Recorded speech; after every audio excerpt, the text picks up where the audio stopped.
Știi că Ford Trucks este de 4 ani lider în segmentul vehiculelor municipale pe piața din România? Cota noastră de piață este de 52%.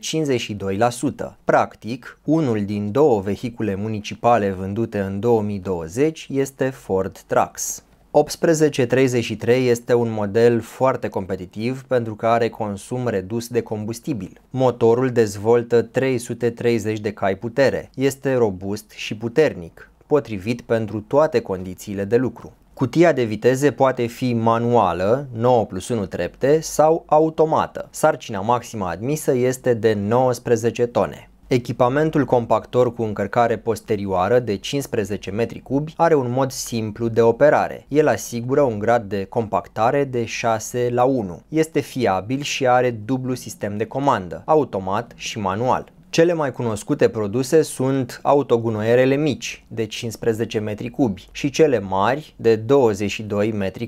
Acestea pot fi simple, bivolum, cu spălător sau cu macara. Orice nevoie este îndeplinită cu gama Ford Trucks. Noi avem 19 servisuri în total, proprii și partenere, iar la nivel internațional rețeaua crește constant. În oferta personalizată vei găsi tot ce vrei să știi despre produs și service. Îți stau la dispoziție pentru orice alte detalii. Mi-ar plăcea să colaborăm și să aducem valoare adăugată afacerii tale. Mulțumesc!